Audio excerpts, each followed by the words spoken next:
Okay, welcome everybody. I'm so glad to see you again this week. And I just want to say that we're going to talk about Purim. You would think like, how much can you say about Purim? There's so much to say and I'm learning so many things and I'm so eager to share it all with you. But I'll just share a little housekeeping things about Purim just in case you're interested in knowing about it, that Purim is unusual this year in that it starts on Thursday night and goes to Friday. And because of Erev Shabbos, getting ready for Shabbos, there are a few differences. Normally you would have your Shabbos meal. You normally would have your Purim feast sometime in like the mid-afternoon on the day of Purim day. But because we're getting ready for Shabbos and we can't interfere with our Shabbos appetite or getting ready for Shabbos, so the meal is done earlier. Ideally to start before halachic midday, which is about noon as it happens this time of year. So we're going to start ours like at 11:30. And the custom is, unless you're a vegetarian, to have meat and bread and wine. So that you should have something to say hamotzi on to wash, and some meat that you like, and some spirits of something alcoholic if you like that, or if you can do that. So, but it's also, most people don't eat so much on Erev Shabbos. I'll just tell you what we're doing is we're going to have deli sandwiches, which gives us both meat and bread. And then my husband will have a beer and I'll have a glass of liqueur or something. And that way it'll be festive because I don't even usually eat deli sandwiches. So it'll be festive, but not interfere so much. So there are Megillah readings. You can hear Megillah over Zoom. If necessary, so you can do that. And hopefully your synagogues in your community will be able to have information about being able to hear the Megillah both at night on Thursday night, as well as on Friday morning. And then for those, for those who live in Jerusalem or in walled cities, Sunday is called Shushan Purim, and they will be doing all of the Purim mitzvahs then, of reading the Megillah and doing everything then. So it's called like a 3-day, a 3-part Purim this year. So just a little bit different than normal. So Purim. First of all, if there are any just quick questions about that as far as the observance of it, if anybody has, yes, Darlene. You just remuted yourself, so if you just want to unmute yourself. Do they, I can't remember, but if you are in a walled city and you do Shushan Purim on Sunday, do they still listen to the Megillah, the first reading Thursday night, or not till Saturday night? I think not until Saturday nights and then Sunday. As far as I know, everything is on Shushan Purim. Okay, so it starts Saturday night and goes into Sunday. Okay. Yeah. Okay. I think that's correct. Okay. I having never been there for Shushan Purim in Israel, I've never had to know exactly what they do, but it's something like that. And I don't know if there's some things that are divided. I don't know exactly. We'll have to ask our Jerusalem family folks. Okay, thanks. Sure. Okay. All right. So when we look at the narrative about Purim, one of the things that we find that's very interesting that has been looked at in many, many different ways. But this is from Rabbi Zachariah Wallerstein, and he gave this class and I had the privilege of listening to it and I thought it was really a great thing. You've heard, we've talked about the phrase that says, Misha nichnas Adar, marbim b'simcha. When Adar comes in, we increase our happiness. Just like it also says about the month of Av, Misha nichnas Av, ma'atim, we diminish our happiness. There's a baseline happiness always, and it's just a matter, I'm always happy, and sometimes I'm more happy, and sometimes I'm less happy, but I'm always happy. And that's the Jewish way here. So what's interesting is in the Talmud, it talks about, and we know from the laws of the month of Av, we know what we do to diminish happiness in the month of Av. As we get close, we don't take haircuts, we don't have weddings, we don't listen to live music. We do all these things that make us feel a little bit more subdued. And that's how we express being less happy. But it doesn't say what to do to become more happy. It doesn't say, and then to be happy, you should do these things. It doesn't say. So the question is, what is it that is making us happy? So that's the first question. And the second is that the phrase does not say when Adar starts. It doesn't say Matai Matchil Adar. When the month of Adar starts, then we become more happy. It says Misha Nichnes. So when we enter is really what it is. So one thing is we enter into the month of Adar, that there's something about entering into the month as if it has its own reality. And it's as if we are opening the door and we are coming into the month of Adar. And that act of coming into Adar is going to, by itself, make us more happy. Why is it going to make us more happy? It's going to make us more happy because it's going to allow us the possibility to see reality through a different lens. And that different lens is what will make us happy. So we're going to go to an example and show something from the Megillah that gives us a hint to this. In a very, very strange conversation, and we have all read it so many times, if you have the Megillah, it is in chapter 4, and it's going to be in verse 12.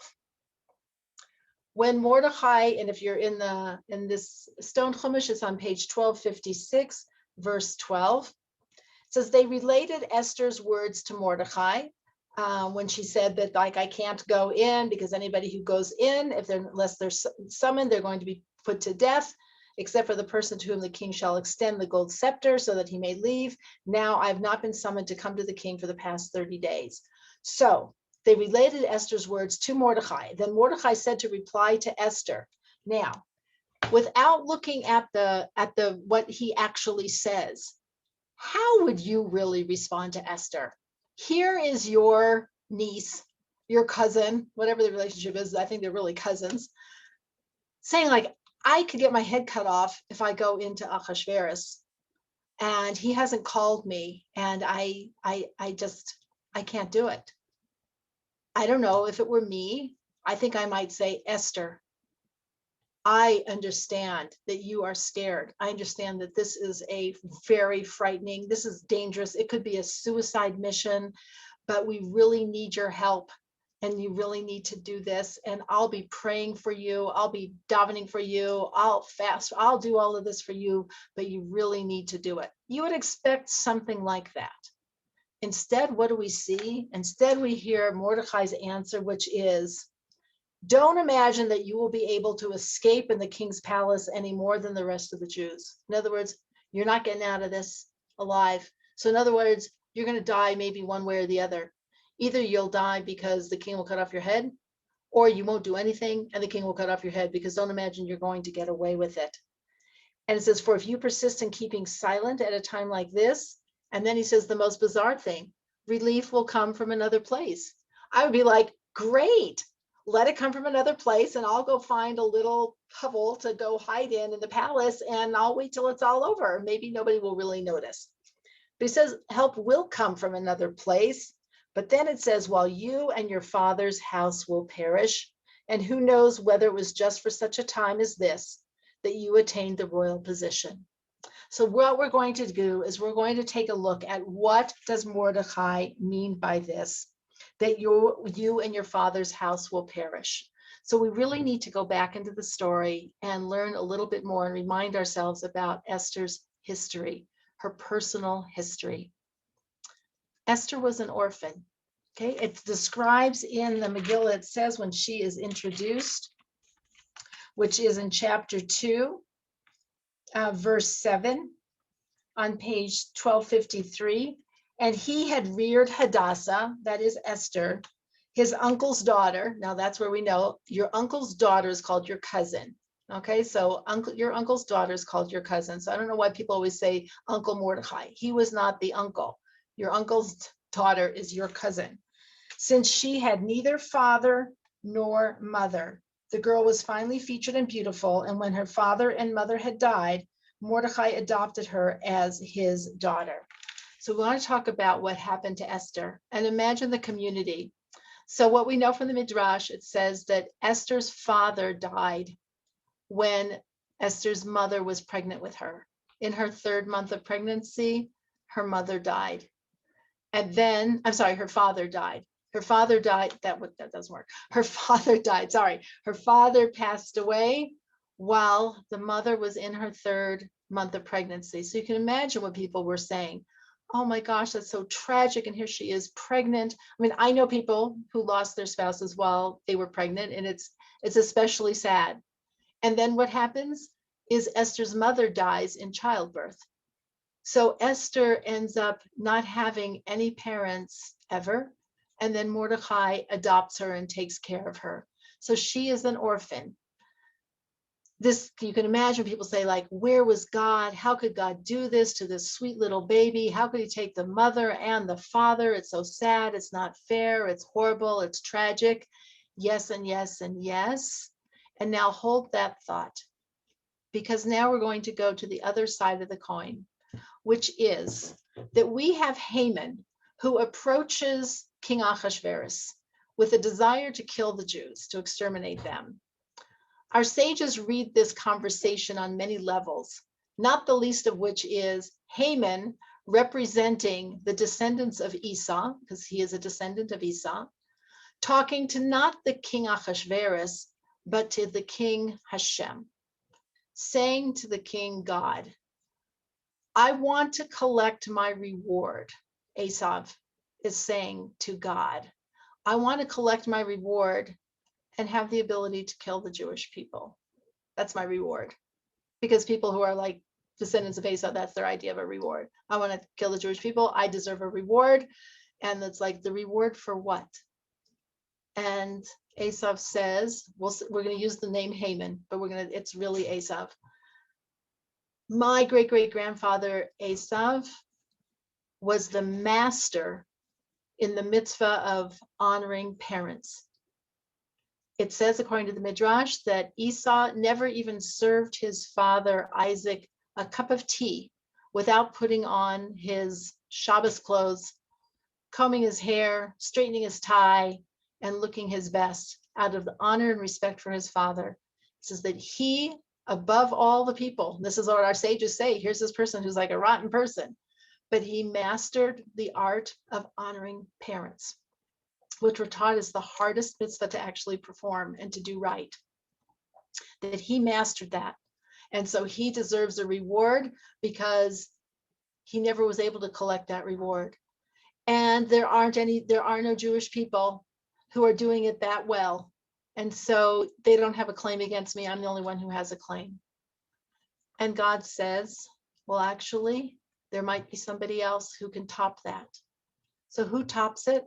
We don't find this out until we get to this scenario, this scene in the Megillah, where we see that Esther, where Mordecai says to Esther, you are the one who has the power to be victorious over Haman, because you have perfected even more the mitzvah of honoring your parents.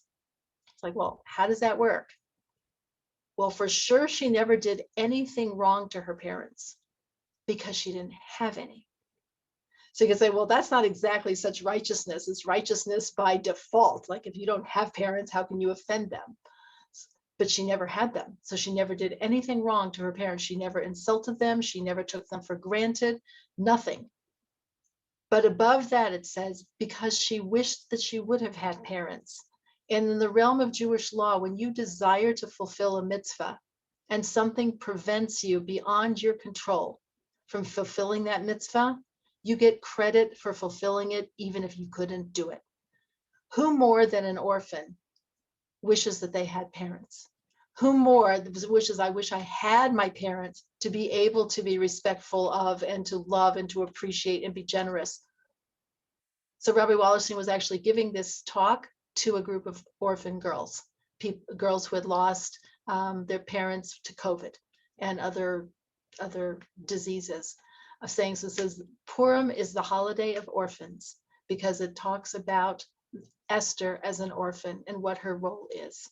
It says because she had reached this level, that she not only had never done anything wrong, but that she wished she could have done something right, that Mordecai says to her, God is the one who took your parents, and he did it to create the potential and the possibility for you to have merit over Haman and to save the entire Jewish people. At the time, it was, of course, tragic and horrible, and you saw it only from your perspective. But now's the time when the fact that you are an orphan is what puts you in a position to be over. I want to use the word Trump, to trump Haman. You have the power to do that because you are at a higher level. And when Mordecai says, and if you don't do this, that let's see where to go, sorry, that your father's house, while you and your father's house will perish, it says it's not just that they would perish, they would have perished for no reason. It's one thing if God set in motion something that happened so long ago that was to prepare you to be able to act now. But now, if you don't act on this gift that has been given to you, which is a very strange gift, the gift of being an orphan, then you will have wasted, and their deaths will have been in vain. It's like, this is what comes to tell Esther. It says, now she can look at it from a completely different perspective. It's not a matter of whether she goes in or not and where help comes from. But if she doesn't play her card that she has, which is, I'm an orphan, I never violated the mitzvah of honoring my parents, and I only wish that I could have. This is what allows her to go in against Haman and allows her to prevail and allows Haman to be defeated. What does this tell us? God forbid we shouldn't be orphans, but all of us has faced so many different challenges, which at the time we don't know what they are for. We don't understand. We say, where is God? How could this happen? Why did I have to go through this? Why did this other person have to go through this? We don't know. But what happens in the month of Adar is we have an opportunity to walk through the door and look at the circumstances differently. Who knows what gift we have been given through the very trauma and challenges that we have also survived. So if you've ever heard, I think we've probably mentioned this before, but it bears repeating here, Rabbi Pesach Krohn, who is a wonderful writer, speaker, rabbi, Moel. He was the Moel for our grandson Akiva's bris, just like a very, very special person. And he lost his father at a young age, and he had to take care of his mother and all of his siblings because he was the oldest. And it was very challenging to make ends meet and for him to take care of everybody. But as he got older and he saw what a gift it was in his empathy of being able to empathize with other people who are also orphans. Now we have to know that in Judaism, an orphan is defined as somebody who loses either parent before they reach the age of marriage, before they walk down the aisle to the chuppah. If you go to the chuppah and you do not have one of your parents, you're considered an orphan, that you didn't have that. So he created his own special organization for people in that situation. This is like one of the things that parents do is they bless their children. So he has you can call a number, and it's a recording that he has. You can sign up if you're an orphan and sign up and get a blessing every Friday, every Erev Shabbos that he prepares for you, specifically because of the pain that never leaves a person, no matter how old they are, that they lost their parent at a young age. And that he does this, but he said he couldn't have done that as somebody who hadn't lost his parent. He was precisely the person to be able to talk to somebody. And in fact, he does other things with other people who find themselves in this situation where he's the one who calls them to talk to them about how they can move forward in their life and how to, I won't say recover, how to move forward in their life with such a huge challenge. So that we don't know, but then during the month of Adar, it's not that it takes away the tragedy, but allows us to look at our circumstances with a different eye that can make us increase our happiness. And says, this is Misha Nichnas Adar, when someone goes into Adar and they can see like, wow, this thing that happened so long ago, look how it turned out. Look what benefit it gave me, even though it's still scary and even though it's still difficult and so challenging, and still so sad, but it equipped me with something that I can use in my future to serve other people, to serve the community, to serve the world, whatever it might be, that all of those things have been given to us for a reason. And when we can see that, it says, Marbin Basimcha, we will increase our happiness. And that is what we're hoping to achieve during the month of Adar, and specifically right before Purim. Thoughts or questions about that idea? It's challenging. We always hope to not have any of these challenging things happen to us, but life has a very strange way of presenting them to us, whether we ask for them or not. Any thoughts? Yes, it's kind of comforting to know it's not chaos, random. I mean, it's horrible, but you know, if you feel like there's some meaning there, then it gives significance to it. So it's exactly right. And it's that there is, so we make a very big deal on Purim. We are in a way, we're anti-Purim people. There's a beautiful class, I think I may end up talking about it on Thursday, just because I love talking about it every year, that Rabbi David Foreman does about Esther and about why we call Purim Purim, of what's double when Haman cast lots, which was called a pur. It says, but pur and is a lottery, is a chance. It's like that is antithetical to what we believe in. We do not believe in chance. We believe that God is supervising the world. So it's almost like we make a mockery. We make fun of that idea. But the way we make fun of it is by being able to part the veil and part the screen and be able to see it wasn't random. It wasn't random. And that there is something going on. There is a script, and I don't understand it. I don't get it. And it is a painful script. It's a painful script, but it's not for nothing, and it's not random, and it's not by chance, and it has a purpose, that I'm supposed to be able to extract from it and move forward in some way that I can't anticipate and that I don't know. So that's what we're celebrating, and that makes us happy. That makes us happy. All right.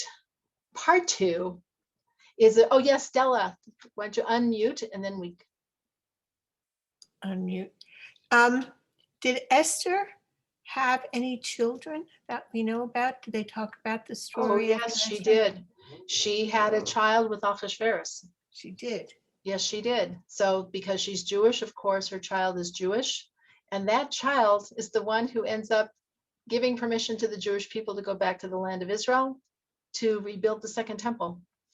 So, and not only that, but he pays for it out of the king's treasury. I don't remember if we talked about this on a Tuesday or Thursday. The Megillah ends with the most bizarre statement about Achashverosh levying taxes.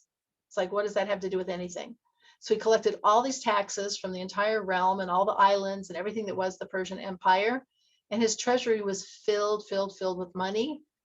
And the money went to the Jewish people to rebuild the temple, which was really funny because Achashverosh's opening feast that he has during his lifetime is to celebrate the prophecy about the rebuilding of the temple not coming true, and he's celebrating the demise of the Jewish people. And then at the end, he's collecting taxes, which he is intending to use for who knows what for himself, but he dies, and then his son gives the money to Nehemiah and to go to the land of Israel and rebuild the temple. So not only does he not succeed in destroying the Jewish people, he ends up being the big fundraiser for the rebuilding of the temple. So you got to laugh at that. So that's how the Megillah ends, is with that tax. I'm going to raise taxes. Like, good, you're not going to live to spend it. It'll go to the Jewish people. So yes, so that was her child. That was her child. But Esther's life itself is considered tragic.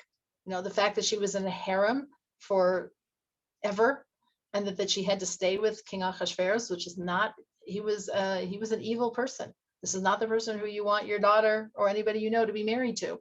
And that she was not at home in the Jewish community. So she did give her life. So Ahasuerus does not execute her, but she basically gives her life for the cause. And we have to remember that. And that sometimes, you know, the person who is the hero, one of the reasons we call them heroic is because they give for the purpose of other people. And, the firefighter who goes in, the police officer, the whoever into the burning buildings, into the whatever, those people are heroic because they could die. They could end up being maimed for life. They could be emotionally scarred. All sorts of things can happen to these people, and they're willing to do it. And so Esther is our tragic, heroic figure. So again, we don't tell our kids this, and I think we need to find a way to do that. Even the fact, that she was raped. I mean, that's the initial thing, the beauty contest that she goes to, that she wins. That's part of how she wins it, is every woman went in and spent the night with the king and was returned to a different harem for used girls afterwards. It's like, she went through that. Like, she was abducted, she was raped, and she was kept a prisoner. That was the life of Esther. It's like, that's horrific. And yet within all of that, and that's after being already an orphan and everything else, she finds a way to redeem herself and the Jewish people, but it doesn't totally change. It's not an Esther rode off into the sunset and they lived happily ever after. That is not how this story ends. That is not how the story ends. And I think sometimes, I don't know about you, but maybe me, we grew up on Disney. We grew up on fairy tales that all turned out really nice at the end. Well, did you ever notice that most people, that's just not exactly how their lives go? That's not how it goes. And that's an expectation that maybe is a false expectation. And when we know that we don't know how these are going to end, and we can be extremely grateful and appreciative for the things that go well, but not when it's an expectation of like, it all has to go well. And if it doesn't, there's something wrong. Like, where's God? It's like, that's not necessarily what this life is for. This life is to be able to grow through whatever circumstances we find ourselves in, some of which we have the ability to control, and others which we don't. And that's the ultimate lesson. And to find, you think like, wow, sounds to me like a downer month. Like, this is the month where we focus on things can be really horrible and you can have a very difficult life situation, but you can find that glimmer and be like, okay, maybe I'm a little happy, but not really. And yet we say, no, this is the month where you can be happier, because it's not for naught. It's not for nothing. And it's purposeful. And your job and your goal and your opportunity is to find it. Other thoughts? Okay. The Jewish people, the same Haman who goes, and we say he's going to King Ahasuerus, but he's really going to God. He has an accusation against the Jewish people. And the accusation that he has is, there is a certain people. This is page 1255, chapter 3, verse 8. There is a certain people, and he's talking again to God, scattered abroad and dispersed among the peoples in all the provinces of your realm. Their laws are different from every other people's. They do not observe even the king's laws. Therefore, it is not befitting the king to tolerate them. If it pleases the king, let it be recorded that they should be destroyed. So what is this? Again, this is Haman as the representative of Amalek saying to God, these people, they are scattered and dispersed, but the word for dispersed really comes from the word that means to be fighting. It says, we're in a really bad place, everybody. It says the Jewish people, they're assimilated, they're flung out, they're joining in all the Goyish things, and they're not getting along with each other. And your laws, God, they're not even following your laws. So basically, what's the point of having Jews around? They're supposed to be your people. It's not worth it to you to have them. Let me destroy them. And you know what God says? You're right. You're right. So he takes off the ring and says, the signet, and says, you can write the decree. And that's the decree against us. So the question is, of all those things that we're doing wrong, what's the worst? What's the worst? And what's the antidote to it all? What's the worst? We're not getting along. We're not getting along. God doesn't say, and so we see when Mordecai tells Esther, well, you got to do something, and she has the two-part plan. One is the plan for the king, for Ahasuerus and Haman, And the other plan has to be for the Jewish people. This is not just a military strategy. That is not how the Jewish people work. The Jewish people are not like any other people. We have a dimension that is the spiritual dimension of who we are, that is determinative. And the determining factor is the unity of the Jewish people. Because what does Esther say to tell on this? Now we're on page 1256, chapter 4, verse 15. Then Esther said to reply to Mordecai, go assemble all the Jews to be found in Shushan, and then fast for me. It doesn't say fast and then gather together. The thing is gather together. And you gather the Jewish people together and have them get along. If they can get along, it says that is our antidote. Would God like us to follow all the rules? Yes. Would God like us to not assimilate? Yes. Would God like us not to intermarry? Yes. Would God like us to keep Shabbos, keep kosher, blah, blah, blah, all these things, not be indulged? Yes, yes, yes, yes, yes. However, the fast track salvation plan is bring everybody together and have them love each other, so that we have the mitzvot. All the mitzvahs for Purim are all about being together. You go together to hear the Megillah if you can, or at least join in by Zoom, because that's like being together. Be together. The Purim Seudah, the feast, be together. Matanot le'evyonim, give to the poor people. This is above and beyond tzedakah. This shows you're caring for people who don't have. And mishloach manot, of giving things and expressing friendship. It says our society, our community, the Jewish community, the entire country, the entire world is so fractured and fragmented. It's like everybody we disapprove of. You voted for this person, I can't talk to you. You voted for that person, I can't talk to you. You marched with this person, with this group, I can't talk to you. You didn't march, I can't talk to you. Everything is about you belong to that synagogue, you belong to that shul. Oh, you're from New York, you're Haredi, you're Reform, you're conservative, you're Lubavitch, you're Sephardi. You live on the west side, you live on the east side, you live southeast, you live in Texas, you live in Florida, whatever it is. Everybody's got a reason why there's a problem with somebody else. It says that this is the time. It says this is called being fractured. This is the parade. This is the taking away the Jewish people. God's like, I can overlook everything else if you can get along. I really can. So let's talk about a parent or a teacher. If you have a classroom if you're a teacher and you have a classroom of kids and they are such poor students. So I see we have several teachers on our call today. They are such bad students. They're doing so poorly.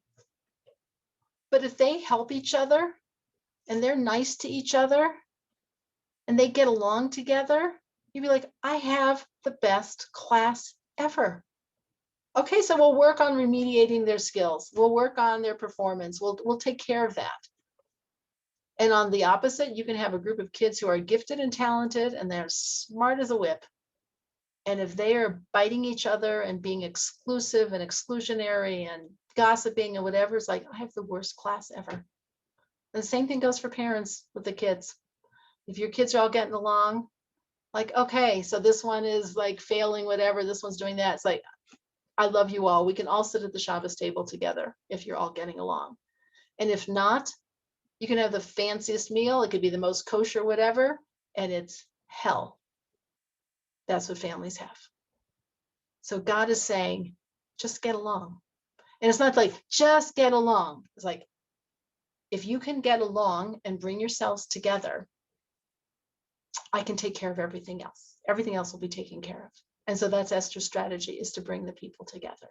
And that's what we're doing on Purim. So if we want to see a change in the world's reality, the Jewish strategy is the sweetest strategy ever. It's like, give tzedakah to somebody who's poor.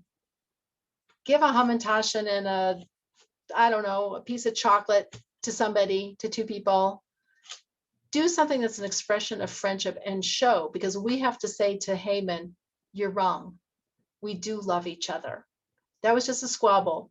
It's just like when kids stop fighting when the parent comes into the room. They're like, what's going on? They're like, nothing, everything's fine. The teacher comes back and no, nothing, everything's okay. It's like, so we're saying that, but we mean it. And so we need to do something that shows that we mean it. So it says between now and the beginning of Purim and through Purim, we should really be focusing on our mitzvot between people and people. It's great if you want to focus on your religious obligations and your ritual performances. That's amazing. That's always great. But right now, the call is really to expressions of friendship. And it can't just be a slogan. It can't just be like for Federation, like we are one. It has to be, we have to activate it in a real way in our own lives and with our own people. First, with family, since it's sometimes much easier to be nice to all those other people out there.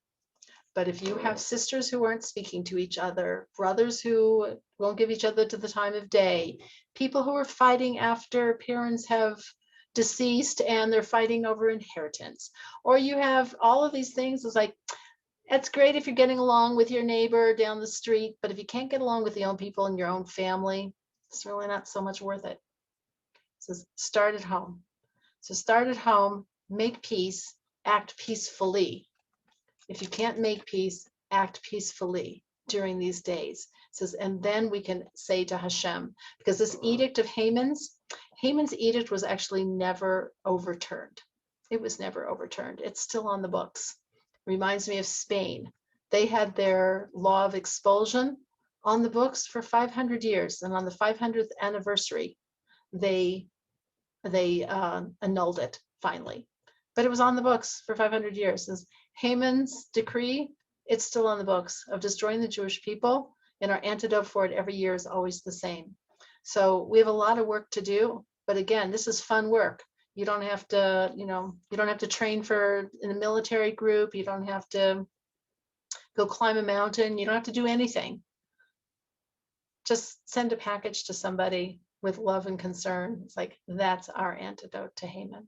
So God willing, when we come to Purim this year, this Thursday night and Friday, we will come to a place where we will be different people, and Haman won't be able to say about us, there's a certain people and they are scattered and they are separated.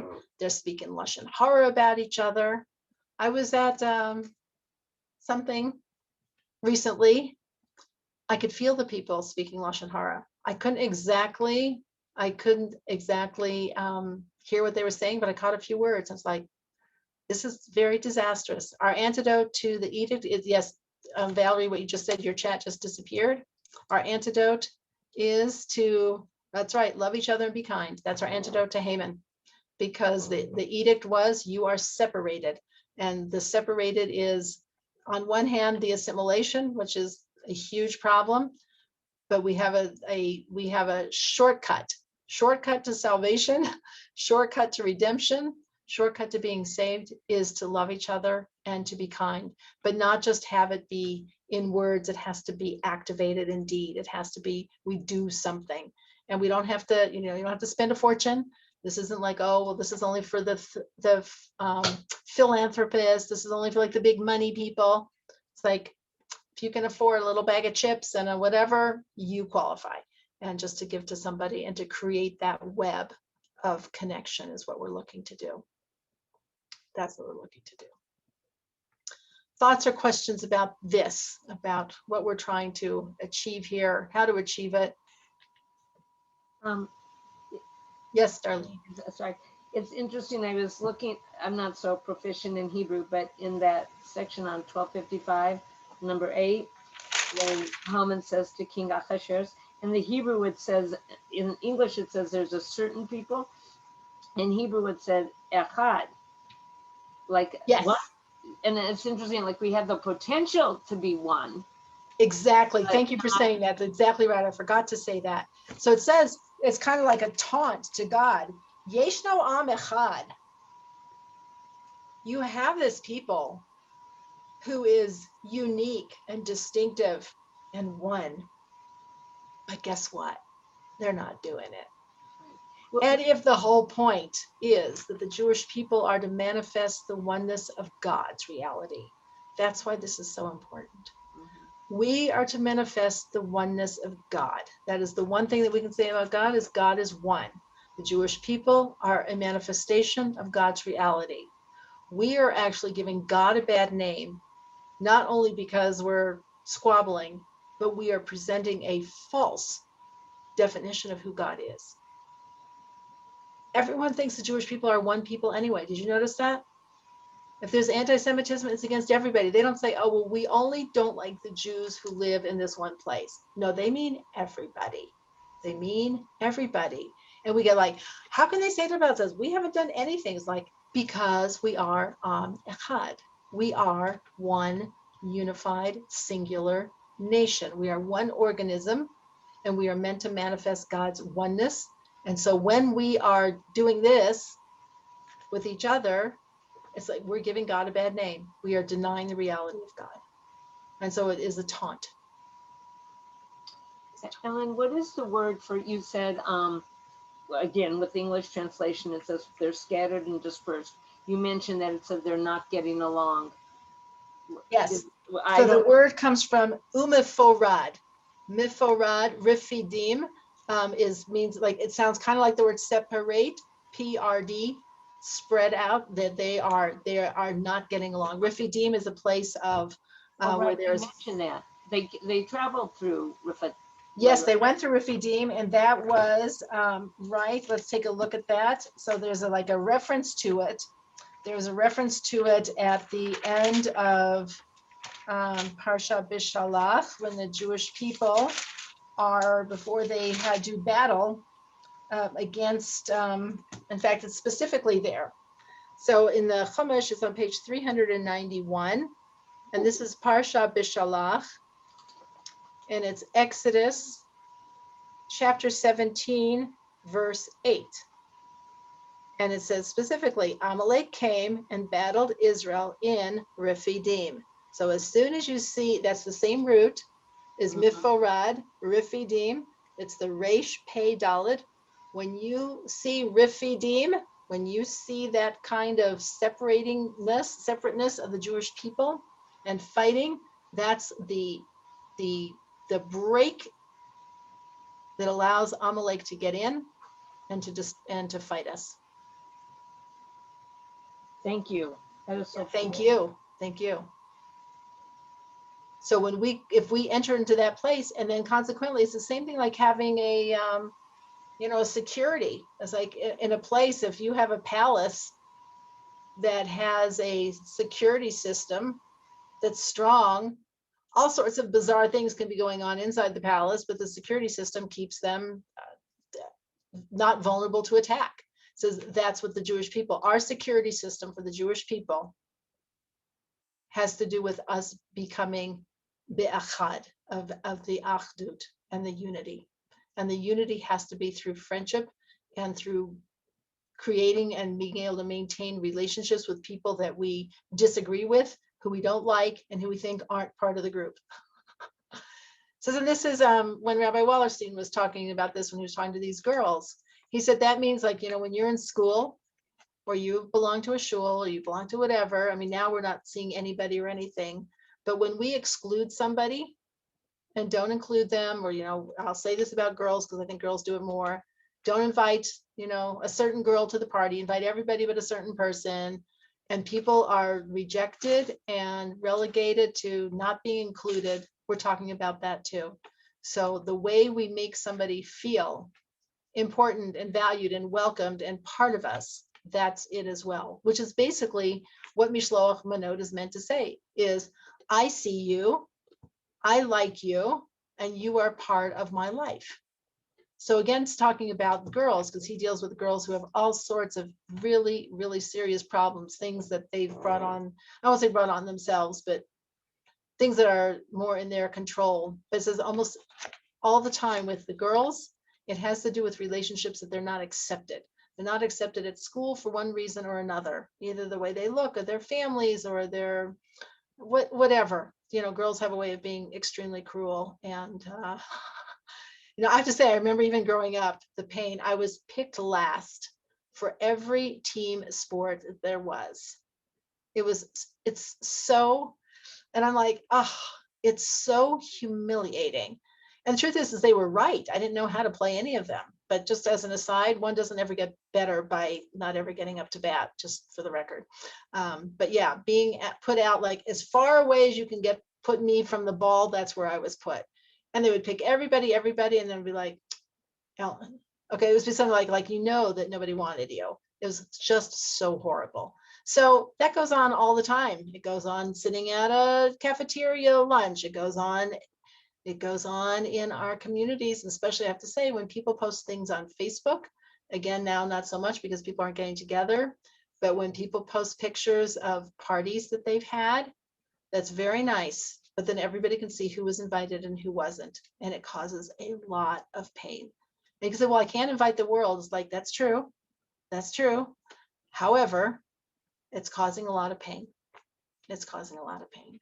So all of these things is like that Purim is the antidote to say, I see you, I care about you, and you're part of my life and part of my world, and we are one. It's interesting that you were talking about Av, that during the month of Av, our happiness diminishes. And during the month of Av, I hope I have this right, is the whole story about the one who was not invited to the party and said, I'll pay for it, I'll do everything. And he says, no, I don't want you here. And exactly. Beautiful. That is a great connection. That's exactly right. Then we see the result of that not working, of that's Kamsa and Bar Kamsa, the one who got the mistaken invitation, and he goes to the party and the person's like, what are you doing here? And he's like, oh, let me stay, I'll pay for my food. And like, no, I don't want you here. And he causes the whole scene. And they end up throwing him out. They throw out the accidentally invited person. And what is the worst about that story? It says that there were sages there. There were Torah sages there who didn't say anything, who could have and should have stopped it and said, let's everybody calm down. We're so glad you're here. Come sit at our table. And the man, he offered to pay for the entire party. He offered to pay for everything just to not be humiliated. So nobody ever outgrows the need to be included or the horror of being excluded. So that's exactly right. And that's what led, because then that person who was humiliated like that went to the government and said the Jews are rebellious. And that started the whole thing that led to the destruction of the temple. It says what led to the destruction of the temple? Baseless hatred. So that's a great point. So on the month of Av, we see how bad it can go, and it's not just theoretical. And on Purim, we can see how quickly it can turn around, because this isn't something like, well, yes, we have a policy, but it's going to take about 10 or 15 years to make it work, and we have to see, and we'll have to see if we can get funding for it. It's like, no funding, and no time. Just do it. So this is our quick antidote, and truly Hashem should just have Rahmanas on us, and we should show that we are the children who are getting along, and Hashem should overlook all of our other shortcomings as we just make it mostly clear of what wonderful children we are, and we should merit all the protection and savior salvation from everybody who seeks to do us harm.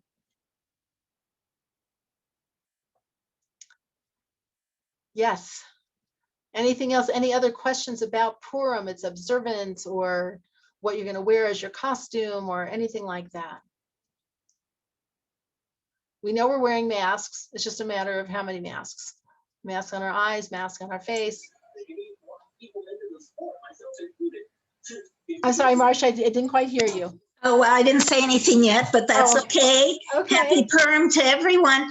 I just want to know, usually the schedule for Thursday night is after Mincha and Mariv.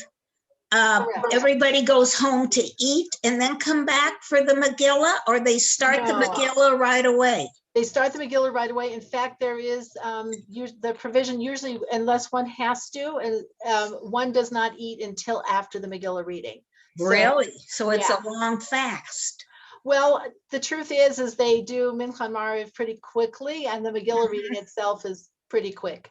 I see. You know what I like to think about during that is how hungry would I really be as I'm reading about the potential death of the Jewish people and the joy and elation of being saved. And that usually helps me not be able to calm my hunger pains during I that think, time. And just to make a comment, Yes, Marcia. oh, I was just going to say, make a comment, is that I don't know if we learn our lessons very well. We're smart people. We're very smart. We make good lawyers and doctors and Indian chiefs, but we don't learn our lessons. We think we're very much accepted in a society we're in. And then boom, we get the boom. And it's usually a big boom too. Yes, it is. And our antidote is, the challenge is that humanity, even though we would like to think so, humanity doesn't evolve. Each of us are born with the exact same challenges that people have been born with since the beginning of time. And each of us needs to learn our lessons, and our main lessons are, even more so than about what the other nations are doing, is what is the source of protection for the Jewish people? The source of protection for the Jewish people is our unity, and that when we manifest God's reality, and when we do that, then we will have a level of protection that'll be like an immune system for us. It's our vaccination. It is our true vaccination. And then going back to also about Esther, is to be able to see the challenges that come to our individual and collective lives through the Adar eyes, of being able to see that the very things that have been our challenges and that have caused us so much pain and grief and upset have also been given us as gifts and tools to use to help other people, and perhaps to save other people as well. Well, she was a very brave Jewish woman, and she was fearless. I mean, maybe at first she had a little doubt, but listen, this was quite a situation. Yeah, I think I have a lot. She was a tough broad, and we are to be proud of her. And there were others in our history, women who have done a lot for the Jewish people and for the nations they came from. That's exactly right. They have, and people have been inspired. And, you know, here we have women who are very active in Hadassah on our call here. And we have an entire organization and a group of women who have risen to the occasion to be able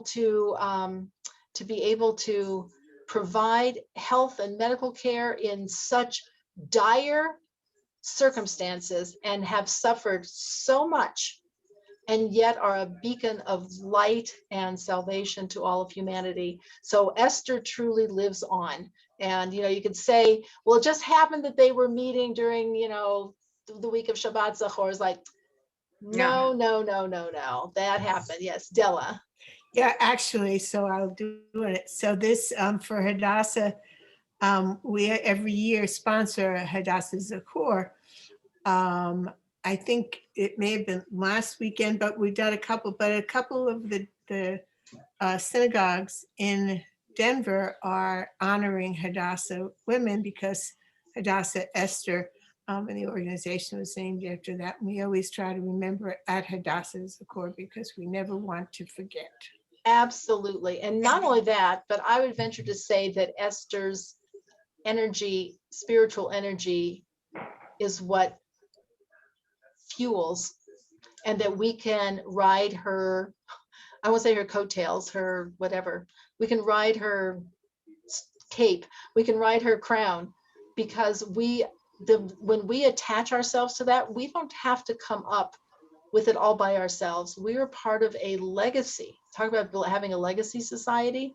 We have a legacy of Esther's and Sarah's and Ruth's and Devorah's and all Miriam's and all these people. They're not just like dusty figures in our books. They are our spiritual DNA, and they are fueling they're fueling us as we speak. As we speak, they are fueling us. There was a Jewish woman during our United States with George Washington, the war, and she helped to divert the British to a different, they came to her house. She was pregnant and she was alone, and she talked to them. She helped also George Washington's troops. She Wow. was very brave what she did. And then also, of course, don't forget Hannah Senish. That's right. That's right. I mean, She- the bravery and all the people that we don't know, all the people whose names we Exactly. don't know, Mhm. who are inspired by our matriarchs, our patriarchs, the leaders, and thank God we have access. I see Valerie's question, is anyone reading an indoor Megillah reading that you can physically attend? Yes, but you have to sign up for all of them because they have limited spots. So I know that Dot has one that's being held at Hillel Academy, but you have to sign up. I'm not sure, probably on the website, there's a place to do that. BMH, I think, is having an indoor, and UMH. Edo's too. I don't know. And they're also going to be on Zoom. All of them are going to be on Zoom as well. Oh, where's the Hillel Academy? It is on, Holly, Leedsdale. Like uh, Hudson and Leedsdale. what is that, Darlene? I think it's Hudson and Leedsdale. It's Hudson and on the hill. Leedsdale. That's Sorry, where the entrance is. sorry, you're Hudson and right. Leedsdale. Yeah, That's right. From Leedsdale, you Is it the head building north, I think, across- on Hudson. Is it the building across from Question. Chabad? I'm sorry, Valerie? Is it the building across from Chabad? Yes, Behind, yes. But you have to It's go half a into block. it on Hudson. There's no entrance on Holly. And that's what Dot's doing that? Yes, and Okay, it's cool. it's like on a hill, on the yes. side of a hill. Dorothy, How do I register? Where does Vashti fit in this story? Vashti is evil. So in spite of the fact that I didn't know that as a kid, and in my whatever weird way, when I was a child, there was a costume contest. And I dressed as Esther, as I did every year, because I really wanted to be a queen. And I got to the synagogue and I saw all the Esthers who were there. And I realized my chances of winning were nil. So I repurposed myself and said I was entering as Vashti, and nobody else was Vashti. And so I won. So it was a little hollow of a win when you have no competition. But Vashti was a wicked woman. She was the granddaughter of King Nebuchadnezzar. It says that she made the Jewish women who were her slaves work naked. And it's for that reason that I kind of like literally midah keneged midah, measure for measure, that Achashverosh then asks her to appear naked, just wearing her crown. It was just measure for measure because she had forced the Jewish women who were her slaves to work naked. But I remember as a child, a Purim play, something, and it was Virtuous Vashti. Not true. That That's may what be I thought. the That's what I thought. Sunday school version. Yes. Now, Like, one thing about Vashti you have to give her is she was royalty. So she was because she was the granddaughter of King Nebuchadnezzar. So she was royalty. Achashverosh, according to our commentary, he had been a stable boy. He was successful militarily, and that's how he gained power. And then he marries Vashti. But you know how she thought of him was like, you're a commoner, like I'm royalty and you're a nothing. And so when he asks her to appear, it's not so much that she had so much, that she was so virtuous that she didn't want to appear naked. It was more like, you can't tell me what to do. You're a nobody. You are a nobody. And That's he's like, interesting. oh, I'll because show I you what a nobody I am. Off with your head. So yeah. But yes, we don't really tell the whole story because honestly, it would scare our children half to death of what was really That's going interesting on. because I always thought that Vashti was modest, and now I'm hearing this whole other thing. No, she was not modest. She was So an evil she woman. made the Jewish women be naked. So King Ahasuerus did that to her because of what they were doing to the Jewish women. What she was doing. Wow. It was measured. No, he didn't know that. He didn't say Achashverosh wasn't being righteous. Well, Vashti, since Oh. you made the women do the, no, it just happened that way. That she got what she had dished out. Because God works all these things out. In the end, we may not live to see it, but we don't have to worry. It's all it all comes through. So yeah, she got her just desserts. So yeah, no, so if I would have known that, because I grew up, Dorothy, like how you said, Vashti was like this innocent bystander. She was so lovely, like she didn't want to appear naked. Like that's so elevated of her, but that's not exactly what it was. Plus it also says, there's some other bizarre midrashim about her. It also says that she had grown a tail, and that's why she didn't want to appear, and that she had leprosy. Other than that, she was ready to go. I mean, had she looked good, she probably would have been, I'm down with this, I'm good. But she was not looking so presentable. And the tale was like that she was an animal. She was animalistic in her drives and the leprosy, which you get as a punishment from God. So that's why she didn't appear. It had nothing to do with her modesty or her greatness at all. So, yes. Renee, thank you very much for putting up the address there. I appreciate that. I'm sorry to digress a minute. Earlier when you were talking about Hadassah and just the reference to Hadassah Hospital, in one of your classes, you mentioned why Hadassah Hospital is called, there was a group of women together and they were trying to come up with the name of the hospital. Can you repeat what you had said, why was it around Purim? It was, yes, it was Oh. Della can. She's our Hadassah person along with let's Kathy hear Women. this again. Since Yeah, Della's and- here, Della will tell us. Yeah, in 1912, a group of women got together to study. It was a Jewish study group. And they were in Baltimore, and they were women of resources. And it was right around Purim time that they got together, and they decided to name the organization Hadassah. And then because, again, that they were women with resources, they realized that, and Henrietta Zoll, the founder, had just come back from Palestine, where she saw terrible eye disease and a lack of any kind of sanitation. And she started raising money to send nurses, and that was the beginning of Hadassah's presence in Israel in 1912. So I just want to point out, thank you, Della, so much for saying that. I just want to also add to that perspective is the perspective of what one person or a small group of people who sees really an overwhelming and insurmountable difficulty and doesn't let that stop them from saying, well, we'll start, we'll do what we can with what we have. And who would think, and you can imagine what people must have said, like, you girls are gonna you're gonna save the world and cure diseases in backward Palestine, and like, oh, you won't even be able to make a dent. You won't be able to make a dent.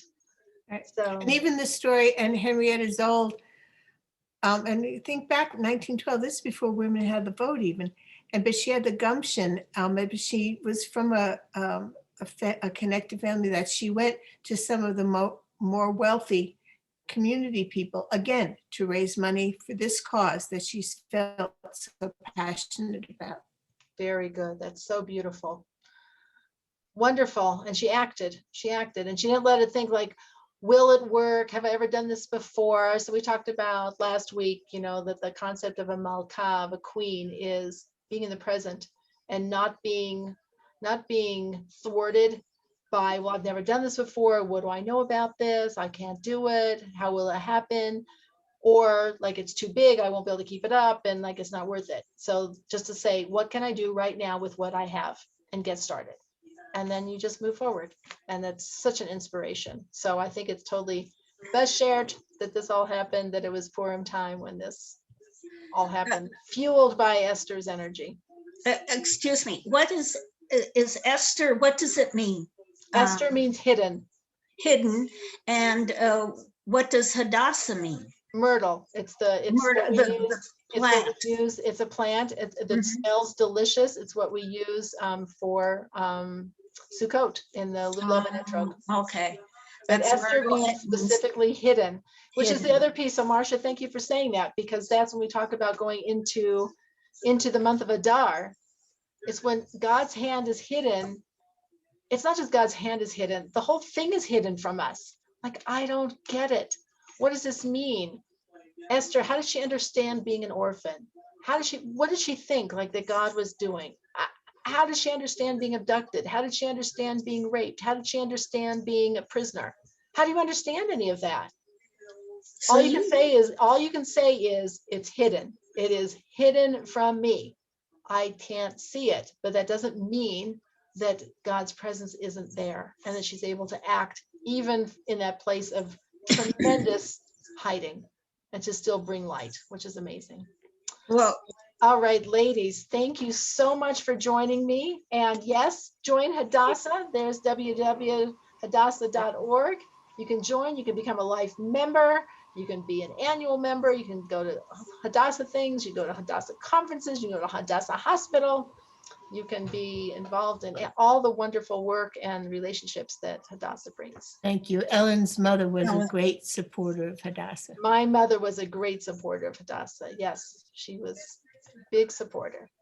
Ellen, I'm going to created- call you after this. I'm trying to register. It's just not letting me. It wants me to register for a virtual something or other. I can't figure this thing out. Okay, give me a call, Valerie. Thank you. Okay. From All Samantha, right, ladies, All right, everybody have a good Purim and be have a well. wonderful Purim, Everybody. and I'll Yeah, look forward to Chag seeing you Sameach, to Ellen. join me Appreciate it. on Purim Bye. Day.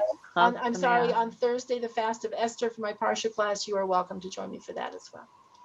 All Thank right, you. take care, Be everybody. well. Bye. Thank Thank you. you. Bye-bye. Bye. Bye. Be well.